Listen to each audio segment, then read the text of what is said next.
नमस्कार, सबकी खबर देख रहे हैं आप और मैं हूं आपके साथ आयुषी जैन। मध्य प्रदेश के ऐसे मुस्लिम आईएएस की बात करेंगे जिन्होंने 3 तलाक के दर्द को बहुत कम उम्र में खुद भोगा है।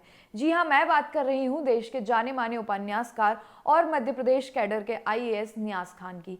उन्होंने प्रधानमंत्री को इस बात का धन्यवाद भी दिया कि उन्होंने मुस्लिम महिलाओं को तलाक की इस झंझट से मुक्ति दिलाई है। पीएम मोदी को बधाई दी कि जो मेरी मां ने भुगता है वो कोई दूसरी मुस्लिम महिला ना भुगते। हमारे स्टूडियो में वरिष्ठ पत्रकार और सबकी खबर के संपादक रविंद्र जैन से केवल तलाक ही नहीं बल्कि कई खास मुद्दों में बातचीत की। आइए जानते हैं। आपको बता दें, खुद आईएएस नियाज खान ने दुख को झेला है। उन्होंने बताया कि ये पर्सनली मेरे साथ खुद हुआ है। 3 तलाक का असर कैसे बच्चों पर पड़ता है, कैसे बच्चे माँ बाप के तलाक में पिसते हैं, इस पर आईएएस नियाज खान ने कहा, मेरे से बड़ा भुक्तभोगी कौन होगा। हम ननिहाल गए, वहां हमने आर्थिक तंगी झेली, इलाज नहीं मिला जिसकी वजह से मेरी भाई बहन की डेथ मात्र 2-2.5 साल में हो गई। मैं खुद मरते मरते बचा और मात्र 15 साल की उम्र में माँ की डेथ हो गई। कोई सहारा नहीं था। सब महिलाओं के बारे में, इसके अलावा पूरी जिंदगी भर में ऐसे केसेस मैं देखता रहा जब जब तलाक होते थे। ये महिलाओं के लिए काफ़ी दर्दनाक होता था। देखिए तलाक पे जो कानून बना था, मैं तो शुरू से उसके साथ था। मुझे बहुत खुशी हुई थी क्योंकि मैंने इस सब मुस्लिम होकर ग्रामीण क्षेत्रों में रहा हूँ, बड़ा निकट से चीज़ों को देखा। एक नहीं, पूरे ख़ानदान में मैंने 10 तलाक देखे होंगे, जहाँ महिलाओं के साथ क्या दुर्दशा की गई, क्या अत्याचार किया गया था। और पहली बात तो ये कि पर्सनली मेरे साथ खुद हुआ। जब मैं 3 भाई बहन हम थे, 4 साल मैं रहा हूँगा, उसके अलावा छोटे थे भाई बहन मेरे। तो मेरे फादर ने खुद तलाक दिया, तो हम सब ननिहाल चले गए। तो हम ननिहाल में अपने बड़े हुए हैं जाकर। भाई हमारा कसूर क्या था, माँ का कोई कसूर नहीं था। मेरी माँ तो मेरे लिए आदर्श है, मिसाल ईमानदारी की। तो जो वो दर्द मेरे मन में है, मैं सब महिलाओं के बारे में, इसके अलावा पूरी ज़िंदगी भर में ऐसे केसेस देखता रहा जब जब तलाक होते थे। एक बार कहीं पढ़ा कि नमक कम था दाल के अंदर, तो पति ने तलाक दे दिया। और जिस बेतहा जो अत्याचार होते थे, जिस तरह से महिलाओं को घर से निकाल दिया जाता था, बच्चे अनाथ हो जाते थे, तो आप इसका जो है इमेजिन नहीं कर सकते थे कितना अन्याय उस महिला के साथ साथ उन मासूम बच्चों पे होता था कि जो बेचारे सड़कों पे आ जाया करते थे। तो मेरा तो ये मानना कि निश्चय अगर कानून अभी नहीं आ पाता, मुझे लगता कभी नहीं आ पाता। ऊपर वाला कुछ ना कुछ सही समय पर कराना चाहता है और ऊपर वाले ने कानून ये बनाया होगा, क्योंकि भारत के अंदर भी आज 20-25 करोड़ मुसलमान हो चुके हैं, जो वर्ल्ड के अंदर एक अच्छी पोजीशन में मुसलमानों की संख्या है। तो कम कम भारत के अंदर तो इनको इस कानून से निजात दिलाई गई। कम कम महिला जो पहले डरती थी, ये मान के चलती थी कि नहीं, ट्रिपल तलाक तो चूंकि ये धार्मिक व्यवस्था को मानना ही चाहिए। अब कम कम उनके अंदर हिम्मत आई, अगर अत्याचार होता थाने पहुंच जाती हैं, पुलिस भी तत्काल ऐसे मामलों में कार्रवाई करती है। तो मुसलमान का एक साइकोलॉजिकल प्रेशर बन गया है पति के ऊपर कि 3 तलाक देने पर 10 बार उसे सोचना पड़ता है, पुलिस भी तत्काल कार्रवाई करती है। तो निश्चित रूप से इतना प्रशंसनीय कार्य है कि मैं बता नहीं सकता कि सबसे बड़ा गिफ्ट जो प्रधानमंत्री जी का मुसलमान महिलाओं को है, इससे बड़ा कोई गिफ्ट नहीं हो सकता।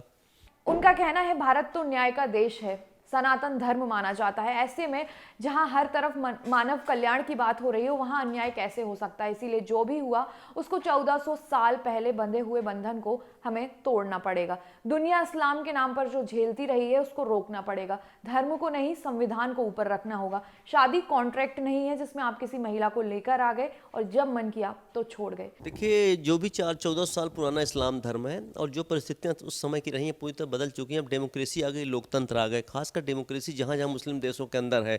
तो एक तरफ आप संविधान के अंदर राइट टू इक्वलिटी, सबके लिए बराबर का अधिकार होता है, और दूसरी तरफ होता है कि इस्लाम में तो कंप्रोमाइज़ की स्थिति निर्मित होती है। तो नो डाउट कि अफ्रीका जैसे देशों के अंदर बड़ी कट्टरता के साथ 40-40, 25-25, 20-20 निकाह पढ़ रहे हैं लोग वहाँ। तो जो इस्लाम में अलाउड है उससे भी आगे जा करके वहाँ शादियाँ हो रही हैं अफ्रीका के अंदर।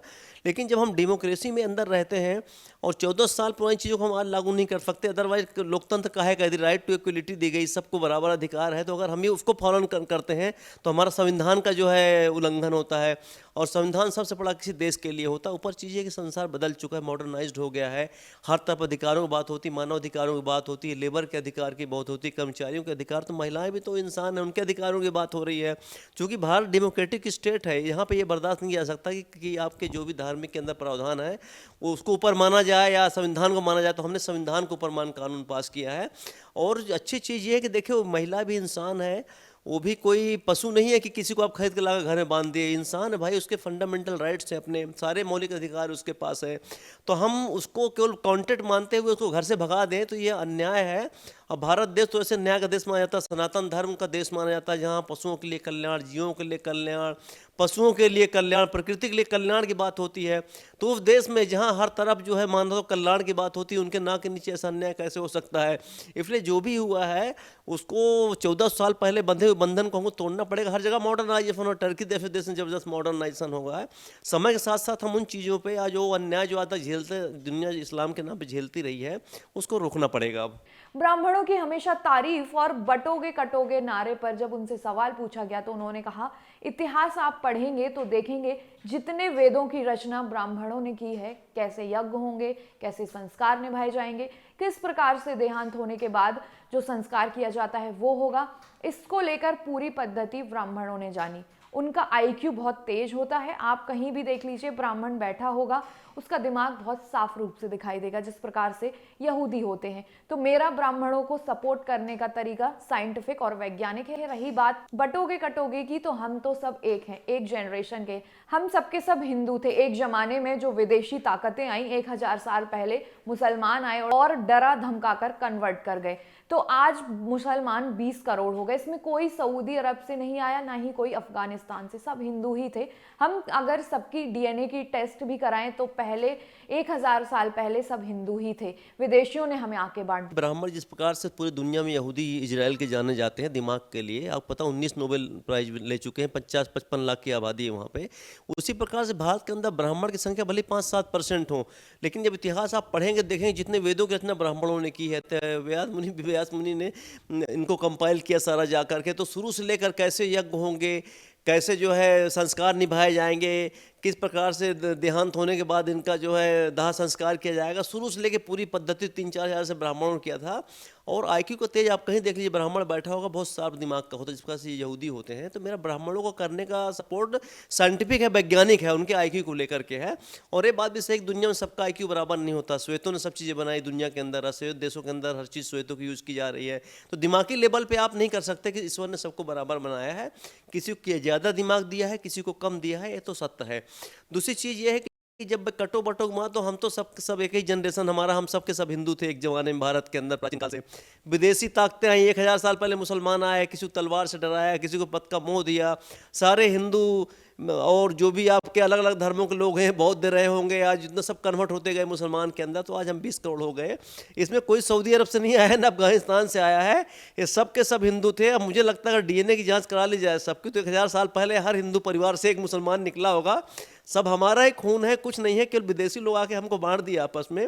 और मोहन भागवत जी भी 2 बार कह चुके हैं वो कि हमारा सबका जीन्स एक है, हम सभी लोग एक जैसे। मैंने ट्वीट भी किया था मोहन भागवत जी के ट्वीट पर, हम सब एक ही है, हम अगल बगल में बैठे, हो सकता है 1000 साल पहले हम कोई रिश्तेदार रहे हो, या मैं भी किसी हिंदू फैमिली से निकला हूँ। तो मैं इस नारे पर नहीं जाता हूँ, क्या पॉलिटिक्स का सब होता है, लेकिन मेरा मानना है कि हर हिंदुस्तान का जो मुसलमान है हिंदू से निकल करके आया है। हमारा जीन्स आप कहेंगे गर्व से कहेंगे कि हिंदुस्तान में रहने वाले को अपने आप को हिंदू समझना चाहिए, नहीं हिंदू जैसा संघ का नारा है। नहीं, देखिए मैं संघ से मुझे मतलब नहीं, मेरी अपनी आइडियोलॉजी है कि देखिए आप हिंदू से तो निकले हो, आपका तो वहीं से ब्लड आया है। कौन सऊदी अरब से आया है? आप भारतीय मुसलमानों का जीन्स चेक कराइए जा करके, अरब के वालों फिर डीएनए से मैच कराइए, क्या मैच करे क्या उनके साथ, या आप उनसे अफगानिस्तान से मैच कराइए, कभी नहीं मैच करेगा। भारतीयों के साथ उनका डीएनए मैच करेगा, सोच भी नहीं करता, सोच भी मैच नहीं कर रहा उनका, तो डीएनए अलग बात है। तो कुल मिला करके जो भी हम कर रहे हैं, मेरा मतलब हर कोई भाई, मैं तो भाई पर्सनली मैं दुनिया के बारे में नहीं कहता हूँ, मैं हर हिंदू को अपना भाई मानता हूँ, हर मुस्लिम मेरा भाई है, सबका जीन्स एक है, सब वहीं से निकल करके आए हैं। ये नफरत बढ़े, प्रेम बढ़े, सब चलता रहता, हजारों साल की ज़िंदगी चलती, कोई देश 1 साल का नहीं होता। जन साहब 3000 सालों में भारत ने क्या क्या देखा होगा, इसलिए सब के सब भाई हैं, सब हिंदू से निकले हैं। आज सब हम लोग अलग अलग धर्म हम पे इम्पोज कर दिया गया, लाद दिया गया है। जब आखिरी सवाल में नियाज खान से पूछा गया कि वे मुसलमान महिलाओं को क्या कहना चाहेंगे, तो उस पर उन्होंने कहा, शादी हमेशा जांच परख कर करें, पहले बातचीत कर ले, माँ बाप अपनी बच्चियों का भी साथ दे यदि ऐसी कोई स्थिति आती है, संविधान में उनके लिए हक दिया है। माँ बाप इस्लाम के नाम पर बच्चियों को ना दबाएं, उन्हें थाने लेकर जाएं और डरे नहीं। महिलाओं के साथ कोई अन्याय हुआ है तो डरे नहीं, बाहर निकलें, थाने में शिकायत या मुकदमा दर्ज कराएं। भारतीय मुसलमानों को हम इजाज़त नहीं दिया जा सकता, क्योंकि हमारे देश के अंदर हमारी संस्कृति उसको अलाउ नहीं कर सकती कि हम 3 यदि 2 पत्नियां भी रख ली जाए तो सामाजिक प्रतिष्ठा गिरती है उसकी। आज के डेट में समाज में कोई पसंद आपको नहीं करेगा। तो पहली बात तो हम सऊदी अरब हमारा नहीं, मुसलमान पुरुषों को समझ लेना चाहिए कि शादी ठोक बजा के करो, देख लो, बातचीत कर लो पहले से, ताकि भविष्य के अंदर भी जेल जाओगे अगर अगर आपने तलाक दिया जाकर तो शादियाँ प्रॉपरली देख सुन करके अब की जाएँ। और जहाँ तक महिलाओं की बात, महिलाओं डरने की आवश्यकता नहीं, उनके सामने महिलाओं को बराबर हक है भारत के अंदर। संविधान ने बराबर राइट दिया है, राइट टू इक्वलिटी, उनके अंदर कोई अंतर नहीं है दोनों में। आप बिना तान के बाहर निकले, अन्याय हो तो खुल के बोलना शुरू करें, थाने पहुँचे जा करके आप शिकायत करें। और ऐसे महिलाओं के माँ बाप भी अपने बच्चियों को सहयोग करें, ना कि धर्म के नाम पे, कट्टरता के नाम पे अपने बच्चों को दबाएं। ऐसे माँ बाप भी बच्चे के सहयोग करके थाने पहुँचे वहाँ पे, और दबें किसी भी हाल में नहीं, सीना तान के चले। हमारी 50% आबादी महिलाओं के हिंदुस्तान के अंदर, हमारी महिलाएं कमज़ोर रहेंगी तो हमारा आधा ही भारत रहेगा। ये महिलाएं कंधा से कंधा मिला के और डर फैक्टर अपने दिल से पूरी तरह से निकाल दे। अगर कोई तलाक दे, इमीडिएटली आप थाने पहुँचे जाकर मुकदमा दर्ज कराएं। और एनजीओज भी इस फील्ड में काम करना शुरू करें जम करके, कि ऐसी महिलाओं का तत्काल जाकर सहयोग करके सामने वाले अपराधी को जेल भिजवाएं। दुर्भाग्य ये है कि हम वैज्ञानिक शिक्षा हमने ली नहीं। हमारे मुसलमानों के अंदर स्थिति एजुकेशन की, तार्किक सोच बिल्कुल कदापि नहीं है। 1-2% लोग होंगे जो वैज्ञानिक सोच है, तार्किक सोच है, इंसान को इंसान मानते, बाकी धर्म के कुंडली में बुरी तरह से फंसे हुए हैं।